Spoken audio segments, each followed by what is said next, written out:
Podemos comenzar ya. Buenas tardes, gracias por estar aquí esta tarde en la presentación de este libro que ha escrito Marta García Aller. Lo que distingue a los buenos periodistas de los que no lo son es su capacidad para ver más allá de la superficie, para dar un enfoque distinto de las cosas y para profundizar en ellas. Y Marta, que es redactora de El Independiente y que colabora con Onda Cero, antes estuvo en El Mundo, en Actualidad Económica, en la agencia EFE, reúne todas esas características y por eso es una gran periodista. Lo ha demostrado no solo en sus reportajes, en sus artículos de opinión y de análisis, lo ha demostrado con este libro que yo le recomiendo y que se llama El fin del mundo tal y como lo conocemos. Marta nos cuenta en este libro, con un estilo ágil, limpio, un tanto adictivo, cómo será el futuro, viendo qué es lo que nos está pasando en el presente y qué es lo que nos ha pasado en el pasado más reciente. Dice Marta en la introducción de su libro: este libro busca entender lo que se avecina fijándonos en todo aquello que estamos a punto de dejar atrás. Desde el petróleo a los taxistas, ¿hay algún taxista en la sala? Espero que no se ofendan. O las cajas registradoras. El texto de Marta a mí me ha provocado una sensación parecida a la de la serie Black Mirror. Marta dice en una entrevista que acaba de publicar La Razón: entramos en un mundo en el que siempre seremos novatos, porque los cambios son tan rápidos que las reglas que sirven para hoy no servirán para mañana. Vamos hacia un mundo en el que cada vez habrá más incertidumbre. Es decir, hemos pasado del mundo de las certidumbres, en el que los que peinamos canas como yo vivíamos, en el que era posible tener un trabajo para toda la vida, en el que incluso los matrimonios podían durar toda la vida, a un mundo en el que lo único que perdura es la inseguridad. Ese es el mundo en el que estamos viviendo en estos momentos. A mí, cuando estaba leyendo este libro, me vino a la mente una cita de un autor, es un filósofo, que lo cito porque Marta lo ha leído y yo les recomiendo. Es un coreano que vive en Alemania, se llama Byung-Chul Han. Y en un libro que se llama La sociedad del cansancio, dice: no poder más conduce al ser humano a un destructivo reproche de sí mismo y a la autoagresión. El mundo que describe Marta, en el que los referentes se desvanecen a toda velocidad, provoca vértigo y una cierta angustia que es consecuencia de la inseguridad y el miedo. Y esos sentimientos, el miedo, la inseguridad y la angustia, explican que en un mundo en el que tenemos unos avances tecnológicos y en el mundo de la medicina increíbles, sin embargo se puedan producir fenómenos como el populismo. Por falta de sosiego, nuestra civilización desemboca en una nueva barbarie. Escribió Nietzsche en su libro Humano, demasiado humano, que está escrito nada menos que hace 140 años.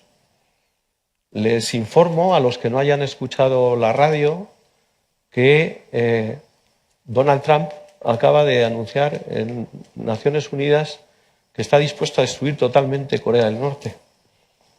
Consciente de esta asimetría entre lo que es el progreso técnico y la precariedad del alma humana, Marta cita a Stefan Zweig.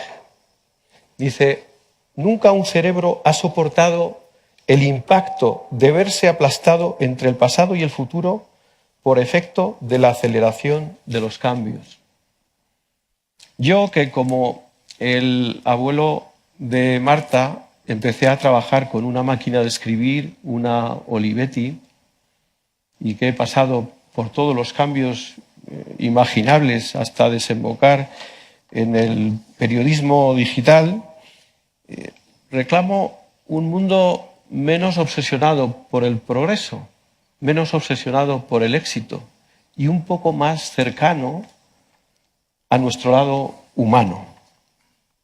Nadie puede predecir el futuro, ni siquiera Ridley Scott, pero sí que podemos apostar porque el populismo va a seguir creciendo y porque habrá un resurgir de las creencias religiosas, aunque solo sea como un refugio ante lo efímero. Desde mi posición como lector y como víctima de este mundo en el que todo se esfuma como el agua entre las manos, puedo recomendarles una terapia, y es que sean lo más flexibles posible, que les sea posible, y que vean los cambios como una oportunidad. Y sobre todo, que lean el libro de Marta para disfrutar aprendiendo. Muchas gracias.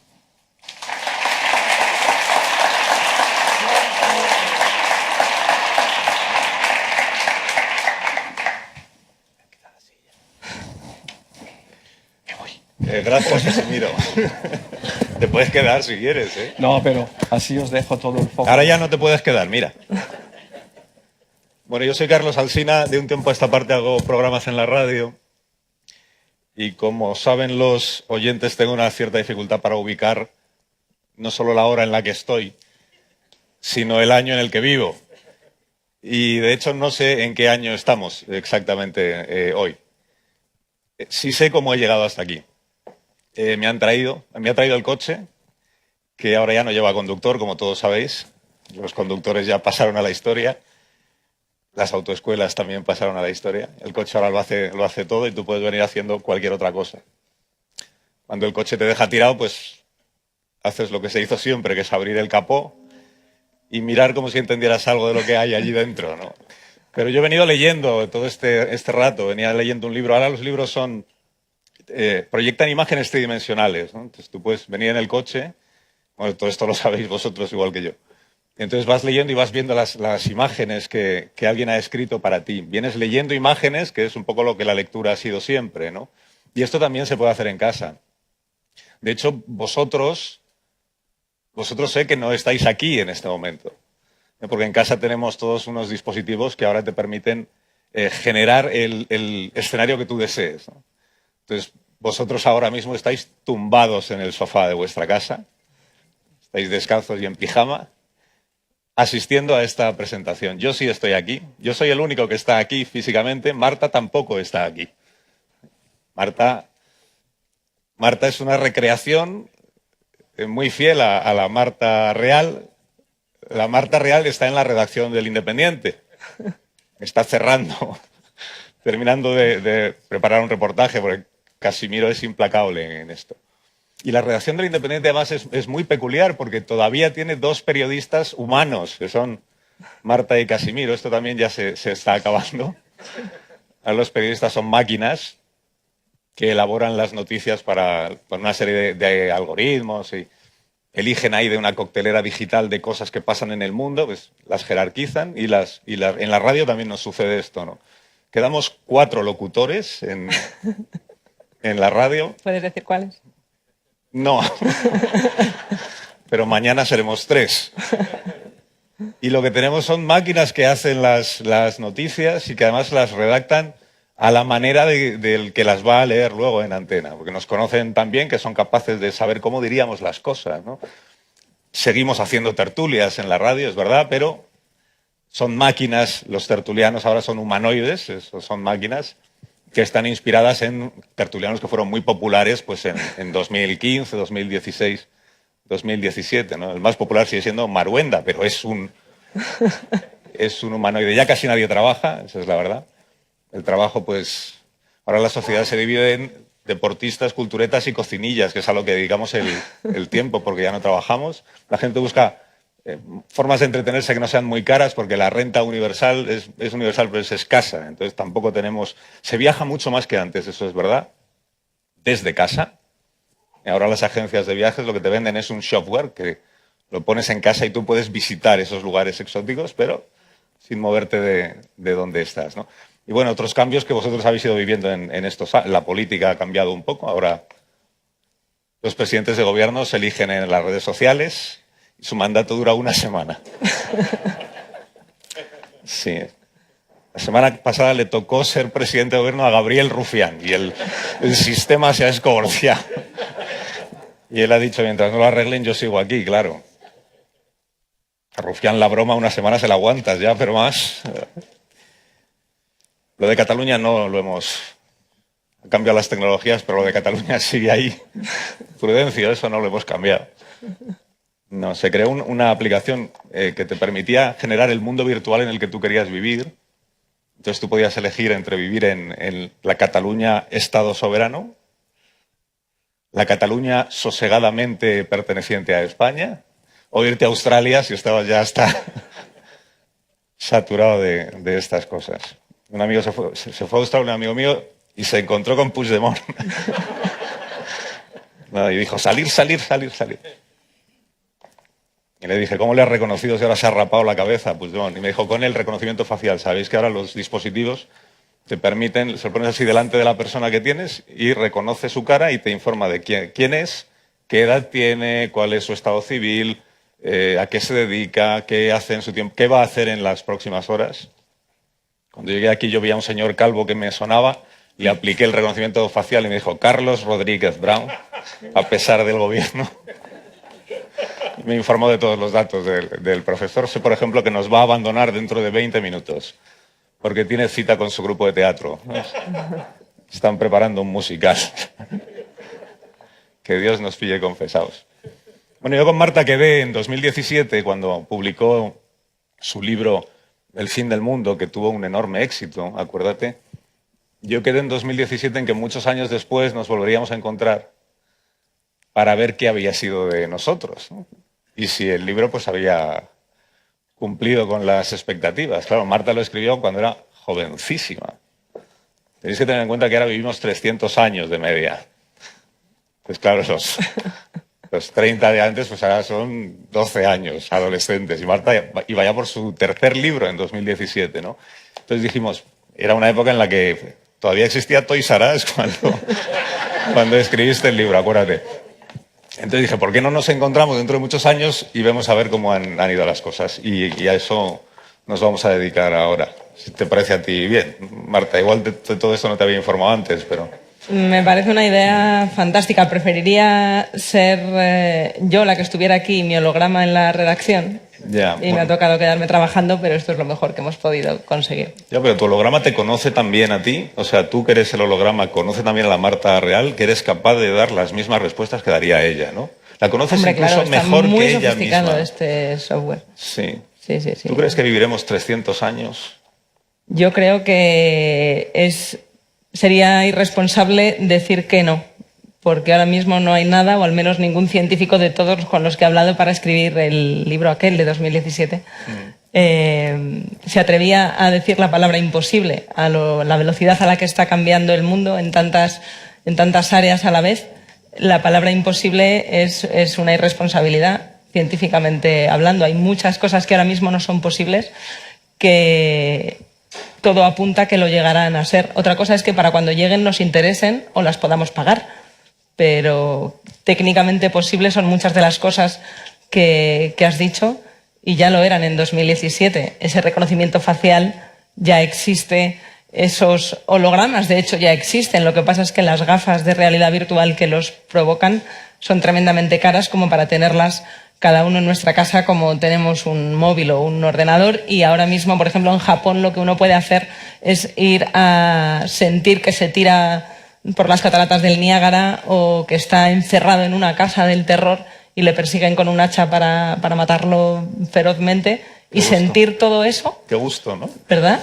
Pues gritaba, no te puedes ni imaginar cómo. No lo tenemos en casa todavía, pero esa tecnología ya existe y se irá afinando para parecer cada vez más real y para sentir todas esas cosas que decías de los viajes, de los encuentros, que cada vez irán siendo más virtuales, más digitales, como nuestra vida, como lo ha sido también pues gran parte de toda esa migración de las cosas físicas a las cosas digitales, que ya estamos acostumbrados y que damos por hecho. Porque ¿cuántos...? Hasta el punto de que no salgamos de casa nunca, porque todo lo podemos vivir sin movernos del salón, ¿no? Me puedo tirar por las cataratas del Niágara, o puedo estar encerrado en una casa sufriendo muchísimo, o puedo hacer una excursión a Alcalá de Henares. Y entonces, ¿qué necesidad tendré de salir? El futuro es fascinante porque está lleno de preguntas como esa. Y podemos imaginar futuros optimistas y futuros no tan optimistas. Podemos imaginar que realmente nos seguimos relacionando en persona porque nos gusta sentir la piel y el contacto humano, porque nos gusta oír la voz sin llevar ningún implante, ningún micro. Podemos imaginar un futuro en el que somos igual o mejores que ahora, o podemos imaginar un mundo en el que la tecnología la hemos utilizado para deshumanizarnos y tenemos a los robots trabajando mientras estamos en casa en pijama y aburridos, comiendo mal, porque total no nos va a ver nadie, ¿qué más da? Oye, aquí hemos venido a confesarnos. Por eso estamos. Entonces, tú, Marta García, ayer cuando se empezó a popularizar el teléfono móvil, eras de esas personas un poquito snob que decía, ¿qué necesidad habrá de ir con un teléfono a todas partes? Y mientras los demás ya nos lo íbamos comprando, tú decías... Si el público tiene alguna duda de quién es mi familia, son los que están haciendo así con la cabeza y que se están riendo, porque yo jamás tendría un teléfono móvil. A mí me gustaba, cuando estaba con una persona, pues mirarle a los ojos, y si decía que llegaba a una hora a un sitio, pues que no pudieras cambiar de opinión, porque la palabra dada tenía un valor que con ese nuevo aparato que la gente empezaba a llevar en el bolsillo y que te podía interrumpir, qué cosa tan molesta interrumpir una conversación, pues me parecía que no tenía ningún futuro eso de los teléfonos móviles. Has cambiado tus principios entonces, ¿no? Ha cambiado el mundo. Ha cambiado el mundo, pero gran parte de aquellas predicciones con las que no escribí pocos ensayos para la universidad, ya por el 2000 o el 2002, le saqué partido a la teoría, que luego tiré a la basura, pero eran ciertas. Ahora las he revisitado para escribir El fin del mundo y me doy cuenta que gran parte de aquellas reflexiones acerca de cómo nos iba a robar la presencia, pero la presencia real, 100%. No vale mirar de reojo a ver las alertas del móvil o si tengo algún WhatsApp. Cuando estás en un sitio, estar en cuerpo y alma, eso un poquito sí nos lo ha robado el móvil, que nos acerca a los que están lejos y eso está muy bien, pero también nos aleja a los que están cerca. Verás que lo tengo aquí pegando y lo consulto de media, como la mayor parte de la gente, más de 80 veces al día. Eso son muchas veces. Más de 80 veces al día. Más de 80 veces al día, cada 12 minutos de los que estamos despiertos, dicen las estadísticas. Pues ya te toca consultarlo 2 veces. Luego me resarzo, no te preocupes. Porque está fallándole la batería al móvil, que esto es una cosa que en 2017 todavía pasaba, ¿te acuerdas? Sí, sí, sí. Era terrible. Hablábamos de ir a Marte, hablábamos de hologramas, Sí. de tantos futuros. Buscando siempre el... Cables, ¿te acuerdas de los cables? Sí. Y lo mal que lo pasábamos los de Apple, ¿te acuerdas? Que nos cambiaban el conector cada 15 días. Y nunca servía luego el mismo. Teníamos que andar buscando un enchufe. Y... Eso fue antes del ¿cómo lo llamaron? El 10, el iPhone 10, aquel que Salió costaba ese, tantísimo dinero. El X ese que es. El X. El X. 10, es que lo decía, estaba leyendo en latín, perdona. Sí, los enterados le llamáis el iPhone 10. Pero los demás le llamamos el X. El X, sí, que ya tenía esa técnica de reconocimiento facial. De hecho, iPhone, sí. Gracias a iPhone, Apple es la empresa que tiene un mayor registro de huellas digitales del mundo, más que el FBI, más que la CIA, porque se las hemos regalado. Yo no tengo el 10, pero tengo el anterior que tiene la huella digital esa y nunca me la reconoce. ¿No serás tu holograma? Pues no lo sé. Pero debo tener una huella dactilar mutante o algo. Y no me la reconoce. Pero esto mismo que te pasó a ti, que tú decías, esto del teléfono móvil no tiene mucho sentido y por tanto no tendrá mucho recorrido, ¿no? Pues será una moda pasajera. Esto le pasó también a gente que estaba en la industria, ¿no? Que estaban en las propias compañías telefónicas y que no fueron capaces de percibir por dónde iba el futuro muy inmediato y que jamás imaginaron que en un solo año pudieran tener de repente millones de nuevos contratos y de nuevos clientes. Es la predicción más errónea que me decía el presidente de la Fundación Vodafone. No sé si se puede decir Vodafone en la Fundación Telefónica, ahora que lo pienso. No, me dicen que no. ¿Que no Vaya. se puede? No se puede. Un gran directivo, un importante directivo del mundo de las telecomunicaciones, que estaba ya por los 90 viviendo esa privatización de los teléfonos, ese momento en el que querían que todos tuviéramos uno y lo veíamos snob, eso de ¿para qué voy a ir al supermercado con un teléfono a preguntar si la quiero desnatada, la leche o la quiero entera? Pues ya me lo llevo apuntado en un papel. ¿Os acordáis que todavía en el siglo XX se usaban las listas de la compra? Y la gente que hablaba por el móvil tenía ese punto de querer aparentar que tenía dinero. Pues en aquel momento, cuando nos querían vender desesperadamente los teléfonos móviles, y yo negaba que jamás fuera a tener uno, este señor que se dedicaba a intentar venderlos, hizo una predicción que dice que es la predicción más errónea que ha hecho jamás en su historia de directivo, pensando que a lo mejor se vendía 1 millón y eso en 10 años. Y en unos pocos meses se había cubierto la expectativa, pero pasó 50 años antes con los ordenadores, cuando en la industria, cuando en IBM pensaba el señor Watson que los ordenadores iban a ser una cosa industrial, que tendrían las empresas, aquellos que ocupaban habitaciones enteras, y que para qué íbamos a querer tener un ordenador en casa, qué cosa más incómoda. Y lo mismo ha ido pasando una y otra vez con todos aquellos que han hecho predicciones y se han equivocado de manera garrafal.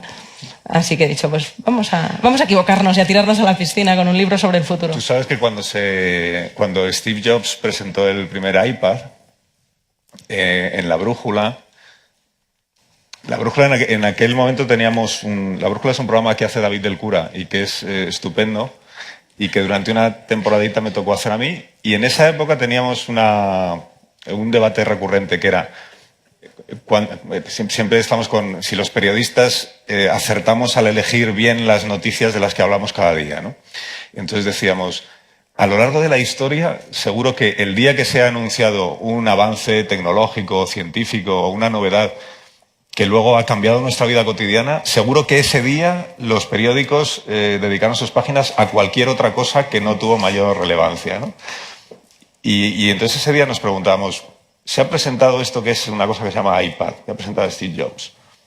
No sabemos si esto acabará siendo un bluff o acabará siendo parte de nuestra vida cotidiana, pero vamos a arriesgar, hicimos una apuesta arriesgada ese día y abrimos el programa con la presentación del iPad.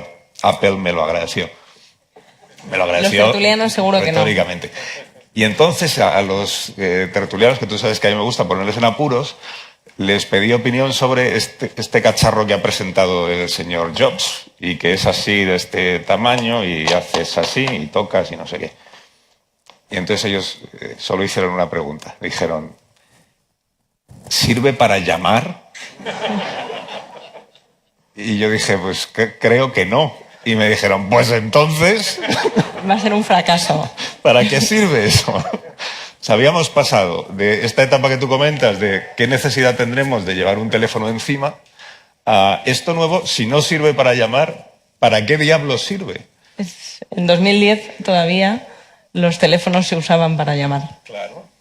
Y ahora, sin embargo, el teléfono pues es lo más parecido a un iPad de entonces o a un ordenador pequeñito que llevamos encima, y lo que menos hacemos con el teléfono es llamar, ¿no? Lo que menos se hace con el teléfono es llamar, porque ahora hasta parece de mala educación llamar por teléfono pudiendo mandar un mensaje escrito. Los profetas más exagerados creen que con esto va a acabar la conversación. Sí. Es el fin de la conversación también, porque a medida que vamos manteniendo diálogos en diferido, que eso es lo que es en realidad mandar un mensaje, también ahora se manda mucha nota de voz, sobre todo los millennials, aunque alguno de vosotros también lo intentáis porque habéis visto que esto se lleva cuando paseáis por la calle. Y da igual, eso no es una conversación, aunque sea un audio, porque no es en directo. te da tiempo a pensar la respuesta, que es una cosa que en las empresas ahora hasta empieza a preocupar. Que la gente más joven, cuando en sus trabajos involucra hablar con clientes, no están acostumbrados a tener conversaciones en tiempo real, porque sus comunicaciones, incluso con su familia y su gente más íntima, se ha producido en diferido.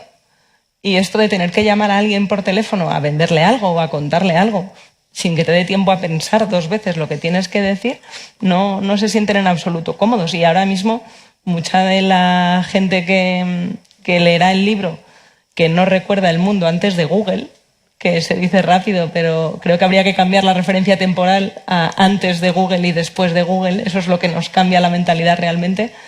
La parte del libro que más les está interesando, por lo que me han podido comentar, es justamente la que habla de cuando éramos muy del siglo XX. Aunque fuera 2010, esa mentalidad de llamarnos por teléfono, de para qué va a servir una tablet, qué es eso de una tablet.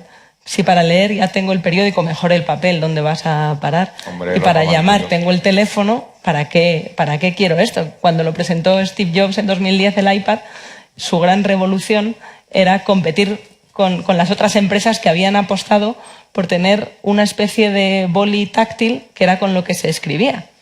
Y la teoría de Jobs, como gran visionario que era que para qué queríamos un boli si llevábamos 10 en la mano, que ya los teníamos, no hacía falta un aparato más. Pero la tendencia con la tecnología, eso es muy bonito cuando vas comparando todos los inventos que nos cambiaron la vida pero que no supimos interpretar bien al principio.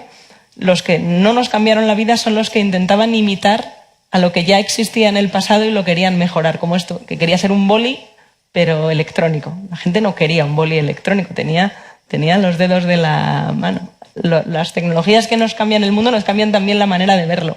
Y nos empeñamos en ponerle palabras viejas al futuro. Todavía el libro espero que os plantee muchas preguntas sobre todo lo que está cambiando, porque efectivamente dentro de 20 años, cuando lo leamos, pensaremos que no supimos ver todo lo que estaba cambiando realmente, pero sí refleja las dudas que tenemos hoy en día. El libro, al fin y al cabo, es una precuela de la visión que ha hecho ahora Alsina del futuro. ¿Y qué podemos tener del futuro más que dudas? Muchas dudas de lo rápido que está cambiando, todo.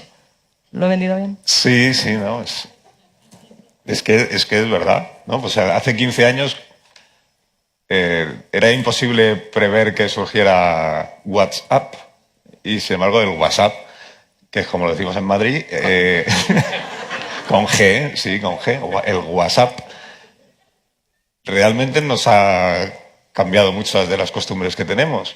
Pero a nadie hace 15 años, o sea, era imposible prever que eso surgiera. Pero una vez que surge, dispara las ventas de los smartphones. Cambia la manera de relacionarlos grupalmente, porque lo más divertido del WhatsApp y lo más infernal de WhatsApp son los grupos de WhatsApp. Entonces, como tienes tus relaciones clasificadas por este es el grupo de la familia, este es el grupo de cuántas cosas que no te interesan realmente terminas enterándote. Sí, eso es una cosa maravillosa del WhatsApp. Eso me lo vas a contar a mí. Que es el grupo del programa, el grupo de los tertulianos, el grupo no sé. Y luego es muy bonito cuando alguien se equivoca de grupo. Claro, pero eso ha cambiado. O sea, de repente estamos clasificando nuestras relaciones y tenemos micropúblicos, ¿no?, a los que dirigimos determinadas... Esto lo comparto con estos. Y a lo mejor toda la vida lo habíamos hecho así, pero era mucho más complicado. Antes a los amigos y a la familia les llamábamos de uno en uno. Sí. Que esto hay que explicarlo. Y a veces no los estaban más en jóvenes. casa, ¿te No acuerdas? estaban, Ya había que dejar volver a un llamar. recado. Y los viejos amigos son de aquellos de los que recordamos de memoria los teléfonos, porque antes existía la memoria. Uno tenía que acordarse de las cosas. Tenías que aprender los números, es verdad, las direcciones. Incluso cuando se te olvidaba el nombre de un actor, te quedabas con la duda en una discusión de sobremesa. Pero tú ahora recurres al Google cuando no te acuerdas del nombre de un actor o te desafías a ti misma. Hombre, y te pasas 3 días ahí, dale que te pego, bloqueada. Porque... En esas 80 veces que lo consulto a lo largo del día, ya te digo yo que alguna duda resuelvo. No, pero son muy bonitas algunas cosas que tú cuentas en el libro. Por ejemplo, que el teléfono fijo antes no tenía apellido. O sea, el teléfono no era fijo, era el teléfono. y de repente apareció el fijo para distinguirle el teléfono móvil, que tenía otro apellido, pero al final el apellido se ha comido al nombre y el móvil es el móvil, no es el teléfono. Y el teléfono vamos, ni siquiera es para llamar. Claro, ya no es para llamar. Que es la palabra misma en la Fundación Telefónica, si no la habéis visto, sí, os la recomiendo. Hay una exposición maravillosa de la evolución de las tecnologías de la voz y de la comunicación, que nos hacen ver cómo a lo largo del siglo XX la tecnología iba evolucionando de manera muy relevante, pero muy despacio. Pero luego es llegar al año 2000 y no nos hemos dado ni cuenta. Pero hay a la entrada del museo una frase muy interesante, creo que es de Rubén Darío, que también se pregunta lo mismo que se preguntaba el presidente de IBM de para qué íbamos a querer tener un ordenador en casa. Pues Rubén Darío se lo preguntaba con el teléfono. Esto del teléfono está muy bien, qué interesante, pero ¿para qué vamos a querer hablar con la gente que está lejos si ya les podemos mandar cartas y a la gente que está cerca pues le llamas a la puerta y hablas con ellos? Es que en el pueblo era así. Claro. Los pequeños pueblos era así. Yo llegué a conocer en un pueblo en el que nos abandonaban mis padres durante 3 meses en verano. Eso era muy del siglo XX también. Sí. Ellos se iban a otros sitios, pero a nosotros nos dejaban allí con mi abuela. Entonces era un pueblo de Tarragona que en realidad solo tenía una calle. La habían torcido 2 veces para que pareciera más pueblo. Entonces, carretera, entrabas, la calle y salías. Ese era el pueblo. Y había centralita. La centralita era un bajo de una casa donde estaba lo que se ve en las películas, claro, porque ahora ya no se ve en el archivo.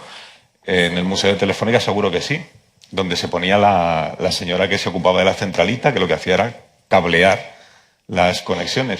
Pero en todo el pueblo no había ningún teléfono, solo estaba el de la centralita. Entonces, si llamaban a alguien, era siempre el mismo número, que era el del pueblo. Entonces la señora tenía que salir a buscar al vecino al que estaban llamando, solo a determinadas horas del día, porque ella tenía otras ocupaciones que atender. La centralita era el rato que le quedaba libre, ¿no? Entonces tenían que salir a voces por el pueblo para que viniera el vecino al que llamaban. Fíjate que ahora hablamos del fin de la privacidad. ¿Qué privacidad había cuando en aquella casa sabían quién llamaba a quién en cada momento? Sí. Y oye, ahora... el otro día en la conversación que tuvimos en la radio, en el programa que yo hago por las mañanas, empieza a las 6 en Onda Cero. Digo, ya que estamos promocionando tu libro, voy a aprovechar. Muy bien. En la conversación que tuvimos, lo que más interés despertó yo creo que a los oyentes más... no los más jóvenes, sino los que están ahí en los 30, es cuando hablamos de la privacidad y de cómo percibimos que en las generaciones más jóvenes esta idea de la privacidad como algo casi sagrado, que lo ha sido para nosotros, ¿no? El derecho a la vida privada, a la privacidad. El debate, recordábamos el otro día, que se genera, por ejemplo, en una ciudad como Londres, cuando deciden que van a poner cámaras de seguridad en las calles. Y entonces se organiza un enorme revuelo social porque, oiga, ¿a mí por qué me tienen que grabar con una cámara cuando yo voy por la calle? Si a lo mejor yo no quiero que nadie sepa que yo estoy ahí. Esto ahora los más jóvenes no entienden cuál es el debate. No entienden el reparo en absoluto. Pero porque ellos ya no quieren privacidad, ya no la valoran tanto como la hemos valorado nosotros, están volviendo al pueblo. Los jóvenes. En los últimos 10 años, desde que tenemos redes sociales y sobre todo desde que los teléfonos tienen cámara, que esa es otra gran innovación que cambió mucho la manera que tenemos de concebir la tecnología y que no todo el mundo, como comentábamos el otro día, como decía Joan Fontcuberta, el fotógrafo, entendía que para qué íbamos a querer hacer fotos con un teléfono. Las fotos y las imágenes de la vida cotidiana se han vuelto omnipresentes. Subimos más de 300 millones de fotos a Facebook al día, voluntariamente. Y luego nos quejamos de que desaparece la privacidad, pero la estamos regalando. Y en los últimos 10 años, los niños y los adolescentes que han crecido en ese mundo tan expuesto están acostumbrados a que sus padres lo cuenten todo de ellos, en tiempo real, sin ningún permiso. El primer diente que se le cayó, de que fue disfrazado en la función de Navidad del tercer curso. Y luego, cuando esos niños son adolescentes, les quieres explicar la noción de privacidad. Claro, no entienden nada, no consideran, no entienden esa frontera de lo que es privado y lo que no lo es, porque nunca la han vivido, se la hemos arrebatado en realidad con con tanta imagen. Y les puedes intentar concienciar de que tengan mucho cuidado con lo que comparten en las redes sociales, porque algún día buscarán un trabajo. O no, vete a saber. A lo mejor lo hacen las máquinas. Y ellos mismos, alguno con mucha lucidez me ha retado, sin que yo le encuentre respuesta a la pregunta de, bueno, es que el que me haga la entrevista también va a tener todo su pasado expuesto. Claro, llegará un momento en el que ya sea algo natural, que van a encontrar de ti pues una borrachera de adolescente, bueno, de mí y de miles de millones de personas que si quieren contratar, pues te traen que hacer la vista gorda. Hay muchas incógnitas de qué valor le vamos a dar a la privacidad, si es que le vamos a dar a algunos, y esa noción siquiera como tal va a seguir existiendo, y no es una respuesta que pueda dar un ingeniero o un tecnólogo. Esa es una cuestión más social de qué vamos a hacer, qué vamos a valorar en el futuro, porque la idea que tenían de la privacidad en aquel pueblo de Tarragona es muy diferente a la que podemos tener, claro, en Madrid hoy en día. Entonces puede llegar un momento en el que la sociedad haya renunciado a la privacidad voluntariamente, ¿crees? Puede llegar un momento en el que asumamos que todo lo que hacemos en cualquier momento del día puede ser visto por aquel a quien le interese saber qué estamos haciendo. Y que desaparezcan todos los espacios, bueno, todos, no sé si todos, pero o sea, que incluso en nuestras casas haya solo una habitación que es la habitación de la privacidad y el resto de mi casa está... ¿Tú no ves los programas estos de gente que enseña sus casas? Que yo nunca he comprendido bien que hay gente que disfruta enseñando sus casas en los programas de televisión. Dicen, esta es la cocina donde yo hago no sé qué, aquí es donde hago gimnasia y a mí, yo no lo comprendo. Digo, ¿pero qué necesidad tiene esta persona de enseñarme su casa? Incluso, ¿qué necesidad tengo yo de estarlo viendo con tanta atención? Pero igual llegará, ¿no crees, ese momento en el que digamos, sí, es que esto forma parte del espacio público, mi propio domicilio? Yo creo que, sin duda, lo que podemos estar casi convencidos de que podemos decir sin equivocarnos demasiado cuando dentro de 20 años repitamos esta conversación es que privacidad va a significar otra cosa. Igual que teléfono significaba otra cosa hace 20 años, totalmente diferente a lo que significa ahora. Era una cosa que estaba agarrada a una pared y ahora hace fotos y no se utiliza para llamar. Lo seguimos llamando teléfono, pero es otra cosa.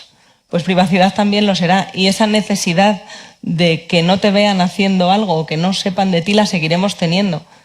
No sé si la llamaremos privacidad, no sé cuánto nos va a costar. Seguramente sea una de las profesiones con más futuro que existen. Van a desaparecer muchísimos empleos. Antes decía Casimiro, sí, el de los taxistas y muchos otros, pero el de aquel que sepa devolvernos la privacidad o encontrarnos esos agujeritos en los que estar un rato a solas del mundo, seguro que se van a ganar bien la vida. Oye, ¿cuántos empleos van a desaparecer? Porque esta mañana hablando con el profesor, decía, igual llega un momento en el que no haya en qué trabajar porque las máquinas han aprendido a hacerlo todo. Siempre decimos, no, pero las profesiones más creativas, este es un argumento con el que nos autoengañamos a algunos, las profesiones más creativas requerirán siempre del ser humano. Bueno, no, el día que la máquina aprenda a imitar a un ser humano, incluso a mejorar su creatividad, pues se acabó lo nuestro, profesor, hágase usted a la idea. Y entonces él me decía, ya, pero no transmitamos esta impresión de que el avance tecnológico trae consigo destrucción de empleo, porque lo que acabará ocurriendo probablemente será que se generarán o se crearán otros puestos de trabajo que hoy, pues como con el resto de las cuestiones, no somos capaces de imaginarse. ¿Quién nos hubiera dicho hace, yo qué sé, te iba a decir 15 años, pero te voy a decir, hace 6 años que alguien se podría ganar la vida siendo, ¿cómo se dice? Community manager. Community manager. O youtuber. O youtuber. O sea, tú te pones en tu habitación, tienes que tener, creo que pocos años para triunfar en eso. En tu habitación a jugar una partida de no sé qué, la grabas, la vas comentando y te ganas la vida así. Entonces el profesor me decía esta mañana, probablemente lo que van a ir surgiendo, es verdad, desaparecerán los videoclubs, las autoescuelas y no sé cuántas cosas más. Pero surgirán otros empleos que ahora mismo somos incapaces de imaginar.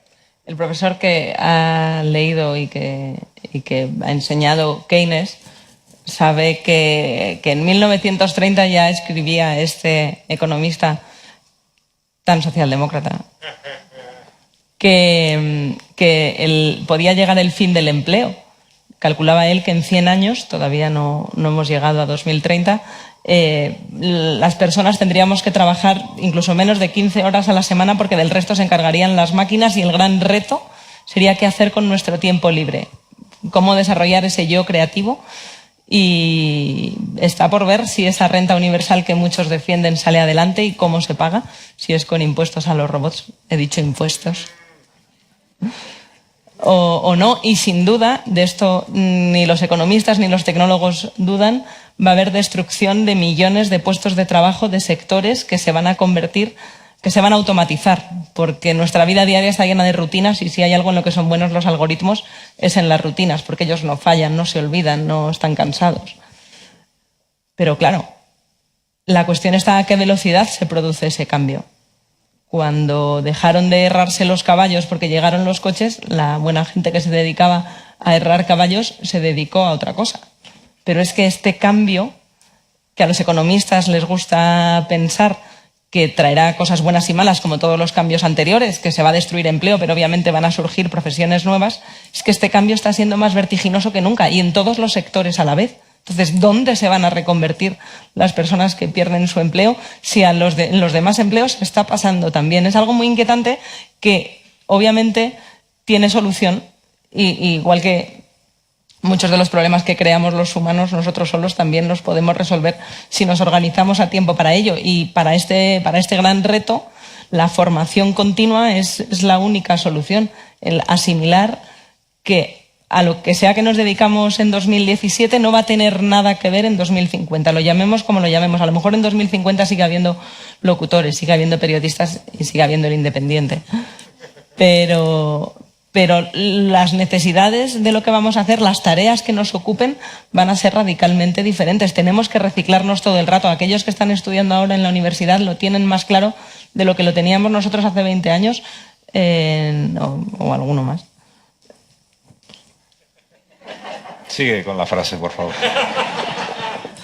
Cuando estudiábamos en la universidad, que es que lo que están aprendiendo ahora va a dejar de ser útil dentro de 10 años en su profesión, seguro. Estén aprendiendo lo que estén aprendiendo. Por eso no hay que desanimarse, sino al revés, estudiar mucho más. Cuando se produjo aquella gran migración que vivieron nuestros padres y nuestros abuelos de los pueblos a las ciudades, aquello que repetían continuamente era: estudia tu hijo que yo no pude, aprende a leer. Porque en las ciudades hacía falta leer, pero claro, en los pueblos no, hacía falta tener otras habilidades, otra empatía, otra capacidad de cultivar la tierra, que en las ciudades no eran tan valoradas, pero sí hacía falta leer, en las fábricas era necesario, en las oficinas era necesario, y había que formarse para la gran ciudad. Y está por ver qué formación necesitamos para este futuro tan cambiante. Sin duda, aprender a programar sería un buen comienzo, porque todo va a pasar por ahí. Pero está claro que lo que estén estudiando ahora los que están en la universidad no va a tener nada que ver con lo que su profesión, si es que todavía existe, requiere en 2050. Estoy un poco dolido con el comentario que has hecho. Sabes que en Antena 3 han hecho un programa que se llama Me cambio de década, y lo están complementando los lunes por la noche en Antena 3. Lo están complementando con un programa documental que se llama, la primera entrega la semana pasada se llamaba Yo viví los 60. Y nos graban a mí me querían grabar para el programa. Sale Wyoming, sale Gloria Serra, sale Juan Ramón Lucas, claro. Me dijeron, tú también deberías salir. Yo no viví los 60. Y entonces han dicho, pues al de los 70 podría. Y es un programa bien interesante, porque estas cosas que estábamos comentando ahora, de cómo los chavales más jóvenes realmente saben muy poco de lo que para nosotros es nuestro pasado vital. Ayer, por ejemplo, sacaban una imagen que era cuando Arias Navarro anuncia la muerte de Franco. Que diríamos, es un vídeo que hemos visto todos 1000 veces, ¿no? Arias Navarro diciendo, españoles, Franco ha muerto. Y entonces los adolescentes de la familia ven aquellas imágenes y la chiquita dice, ¿y ese que daba la noticia quién era? Y le dice el chaval, pues sería el presentador de televisión, era Arias Navarro. Y el padre, que ya tiene una edad, dice, pues sería el portavoz del gobierno de entonces. Oiga, era el presidente del gobierno. Carnicerito Arias Navarro. Para que veas cómo han cambiado las cosas. Oye, ¿tú qué piensas de las redes sociales? ¿Tú dices las redes sociales o redes sociales como los... Cuando queremos decir Twitter, ¿no? Que decimos redes Cuando sociales. queremos decir Twitter, sí. ¿Tú eres muy de Twitter? O sea, tú estás en Twitter, pero eres muy... ¿Publicas mucho en Twitter? ¿Te interesa cada vez más? ¿Te interesa cada vez menos? ¿Participas de estos fenómenos que ha generado Twitter del tipo de ¿a quién linchamos hoy? ¿Lapidemos a alguien que ha dicho no sé qué? ¿Opinemos sin tener gran conocimiento sobre cualquier cosa? Me alegra que me hagas esa pregunta. La esperabas, Carlos, esta la esperabas. La esperaba para recordarles a todos que pueden tuitear sobre este evento con el hashtag El Bueno. Fin del Mundo, tal y como lo conocemos, Esto si estaba es en que el- sois de Twitter. Esto estaba en el guión, ¿eh? Míralo. ¿Qué dice? No esperaba menos de vosotros. Marta dice, podéis tuitear. Y Euprepio dice, es trending topic. Pues con las redes sociales, como casi con todo, entiendo que vamos a rachas. Yo ahora mismo estoy en una fase un poco más descreída. ¿De qué necesidad tengo yo de decirle al mundo lo que pienso? ¿No? Pues ya lo pienso yo, lo escribiré en mis artículos o lo contaré en la radio, pero hay un voyerismo... Con esa actitud no vas a seguir mucho como con tertulia. Oye, que me lo estoy guardando en ¿Qué vez de hacer... necesidad tendré yo de decirle al mundo lo que pienso? Lo que- Pues, por Twitter, que de me lo eso guardo vivimos para... algunos. Me lo guardo para la brújula, para sorprender a David el cura, que él es muy de estar pendiente de lo que uno Sí. tuitea. Digo, pues así me lo cuento, luego ya no le sorprendo. Entonces, entiendo que a los periodistas nos pasa con las reflexiones o con la información o con los chascarrillos que nos inspira Rufián antes de haberse convertido en el presidente del gobierno extraño del futuro. Sí. Pero a la gente le pasa continuamente con lo que cena, con lo que hace, con las vacaciones que ha tenido. Antes no veíamos las fotos de las vacaciones de nuestros amigos a no ser que nos sometieran a ello, o de las bodas. Era como, ¿qué necesidad? Había álbumes. ¿te Había acuerdas? álbumes puestos en Grandes. junto al lado, junto a la Larús, normalmente. Estaban los álbumes de fotos. Y ahora mismo las estamos mostrando todo el rato, no a la persona a la que nos encontramos, que es alguien cercano y la sacamos de la cartera, cuando se llevaban las fotos en la cartera para enseñarlas, ahora están todo el rato en nuestras redes sociales, que tampoco ningún experto supo prever. A mí me parecen que son una herramienta poderosísima y que han llegado y vamos a tener que seguir conviviendo con ellas de la mejor manera posible, pero siguen sucediendo cosas que nos hacen plantearnos si entendemos bien el poder que tienen las redes sociales. Pasó con Inés Arrimadas el otro día, con ese salvajísimo insulto de una ciudadana que perdió su empleo por escribir burradas en Facebook. Hubo un debate si era o no razonable que alguien perdiera su empleo por escribir algo en su red privada. No es una red privada, es Facebook. Es un registro público y digital de todo lo que dices y haces. Y si no comprendemos que en ningún momento eso es privado, tampoco lo sería un WhatsApp que mandas al grupo de padres y madres del colegio, pensando que no va a pasar nada si insultas salvajemente a un profesor o un alumno. Eso no se puede hacer porque no es una conversación privada y aún no entendemos bien ese superpoder Esta que tienen las señora redes. trabajaba en un departamento de atención al público, ¿no? De una empresa, de atención al público. Imagínate que llega arrimadas de público. Que la atienda la señora de Pero no cuestión. entiendo ahí dónde está el debate, por ejemplo, porque hay cosas que no se pueden decir y no es la barra de un bar, es un registro, ya digo, público, digital que uno deja. Somos todavía muy responsables con el poder que tienen las redes, que creemos unas privadas y otras públicas, pero no lo son. Queda ahí grabado. Y los medios le damos demasiada relevancia a lo que sucede en las redes. Una vez preguntamos cuántos españoles estaban en Twitter, me parece. Y no recuerdo cuál era el dato. ¿Alguien lo sabe? No. Pero era una minoría. Una minoría urbana, que eso es un rasgo ya que sesga el perfil de las personas, y también de una edad muy determinada, normalmente entre 20 y 45 años. Y cuando los medios decimos arde Twitter, ¿no? O Twitter censura lo que dijo, no sé qué, no estamos dándole una condición que en realidad no tiene la red social Twitter. O sea, estamos considerando a un grupo muy reducido y de ese grupo que participa en Twitter, a los que están publicando en determinada línea, le estamos dando la condición de casi de reflejo social, ¿no? Se lo damos, y los que más se extrañan de ello son precisamente los más jóvenes, los adolescentes, que no entienden qué tenemos los mayores con Twitter, que a ellos no les interesa en absoluto, en absoluto. Pues son como Pilar Cernuda. Es una red cada vez considerada más viejuna, porque esto prima la escritura en vez de la imagen, que es lo que se lleva. Yo me quedé muy sorprendida en clase, que es dando clase en el IE, donde he descubierto que no era tan joven como creía, que los jóvenes son ellos. Te está bien empleado. Estamos en paz. Que no se mandaban las notas por escrito, por supuesto que no en un papel, como hacíamos nosotros. Tampoco se abrían el chat de Facebook como hacían en 2010. Ahora se hacen selfies con cara de aburrimiento en tiempo real durante la clase para contarles a todos que están aburridos. A los que están en la misma clase. Y al resto del mundo. Me estoy aburriendo en clase. Y la profesora no me está viendo hacerme una foto a la que le voy a poner un filtro de perro para dejar claro que esto es un infierno. Lo descubrí claro y tuve que acercarme a preguntarle: ¿qué estás haciendo? Que estoy escribiendo un libro y me interesa mogollón. Oye, igual queréis hacer alguna pregunta a alguno de los espectadores. Venga, Prudencio.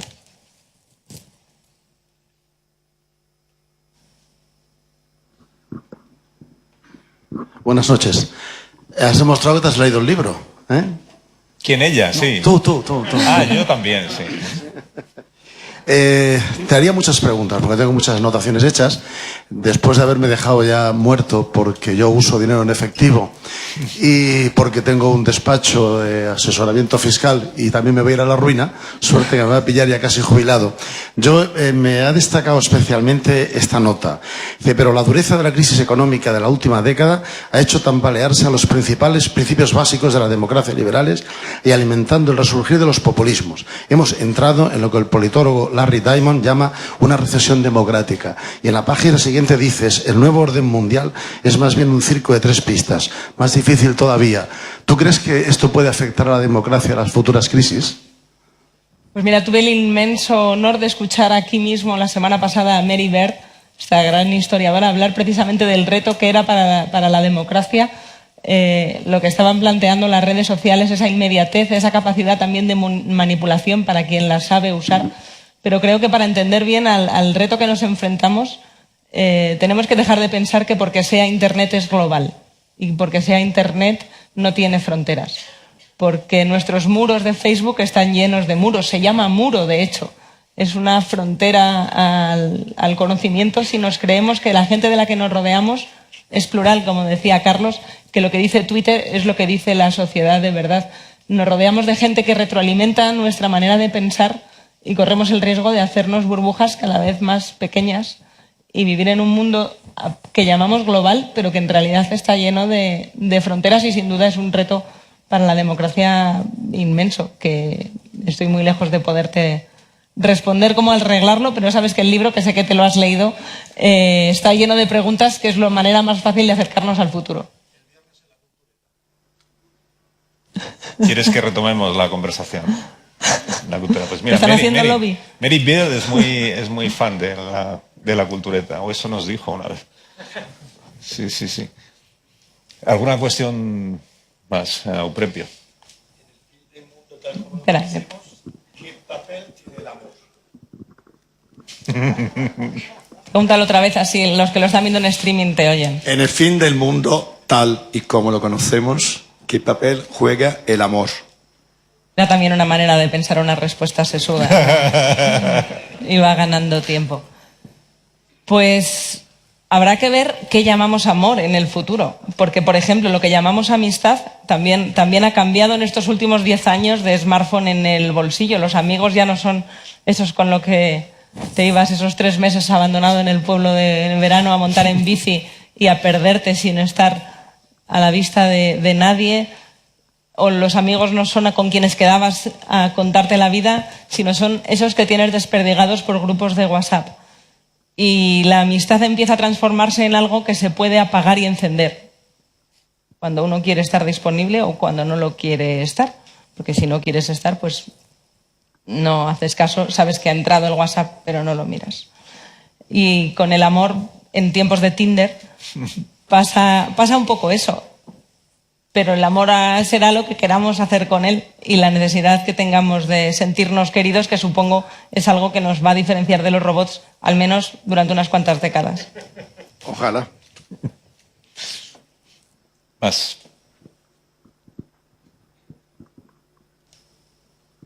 Allí.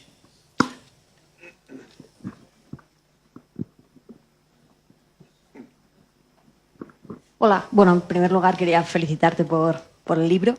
Quería primero apuntar que me recuerda un poco al libro que publicó Asimov de las 71 visiones para el futuro cambio, no sé si te suena, que eran como artículos que fue escribiendo sobre cómo creía él que iba a ser el futuro, y me ha recordado un poco a tu libro. Y la cuestión es la siguiente. Mencionabas antes que hay avances que no podemos decir que sean imposibles porque sería irresponsable desde el punto de vista científico, pero otra cosa es que podamos, que nos interesen o que podamos pagarlos. Me interesa el tema de esta distancia a la hora de alcanzar ese futuro, ¿no? Esas distintas velocidades a la que distintos estados o distintos sectores o distintos grupos poblacionales llegan o no llegan a las brechas que se van abriendo, ¿no? Y que Belén Barreiro, en su último libro, que creo que también es de Planeta, habla de los acomodados o empobrecidos digitales y analógicos, ¿no? Y quería un poco que mencionases qué ves respecto a las desigualdades o a las distintas velocidades en alcanzar ese futuro que has visto mientras hacías el libro. Bueno, muchísimas gracias. Lo primero por la semejanza con Asimov, si es que la hay. Es que he sido su lectora, entonces entiendo que algo se filtra, que somos muy permeables a las cosas que leemos y nos impactan. Pero respecto a la desigualdad, entiendo que es uno de esos grandes retos que sobre todo influye en el futuro del empleo, que más recursos deberían llevarnos y que menos atención le estamos prestando.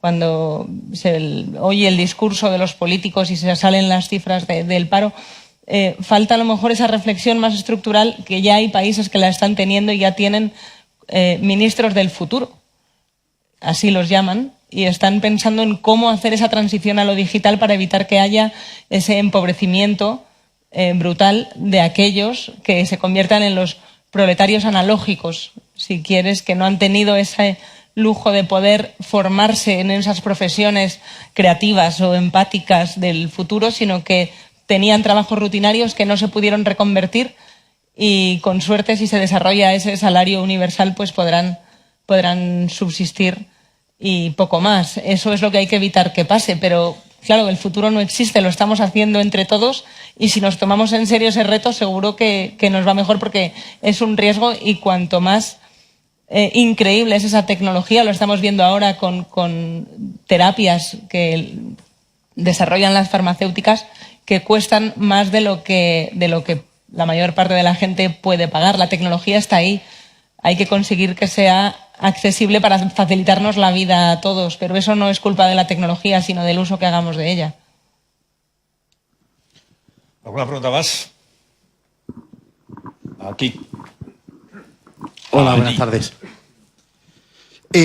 Yo tenía una duda. A ver, en mi entorno cercano cada vez la gente se va retirando más de las redes sociales, sobre todo gente de 30 hacia arriba. O sea, es gente que las hemos cogido con mucha fuerza y que nos hemos cansado. ¿Qué pasaría con esta gente en un futuro? ¿Hasta que nos barran los jóvenes vamos a querer vivir en una burbuja sin redes? ¿O cómo sería esto? Pues la verdad... que tiene bastante pinta de que vaya a ser algo así, que seremos aquellos que contemos batallitas del abuelo de yo tenía redes sociales cuando era joven y es muy peligroso ir tuiteando fotos de aguacate todo el rato.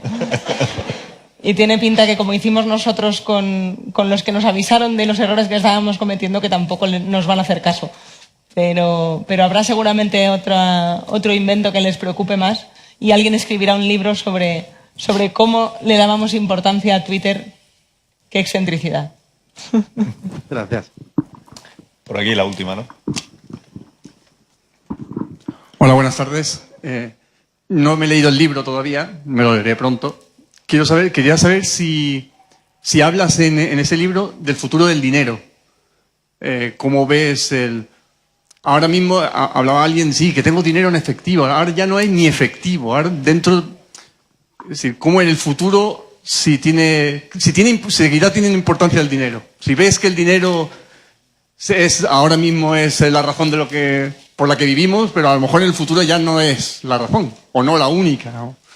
¿Cómo lo ves? Pues muchas gracias por ese todavía, que me da la esperanza de que te lo piensas leer. Hay un capítulo en el libro que se llama El fin del dinero. No sé si eso responde tu pregunta, imagino que al menos te da ganas de saber más, que es el objetivo para qué nos vamos a engañar haberos reunido hoy aquí. El fin del dinero en efectivo ya tiene fecha de caducidad. En Suecia se la han puesto en 2030, pero en realidad ya puede uno pasearse por Estocolmo sin necesitar para absolutamente nada ni una moneda ni un billete, porque lo han transformado todo en algo digital. Han dejado estos 10 o 12 años un poco de cortesía para que los turistas despistados nos vayamos haciendo la idea, pero ellos ya no usan el dinero. Le preguntaba a una sueca que trabajaba en un 7-Eleven, que tendría unos 20 y pocos años, oye, ¿quién usa aquí el dinero?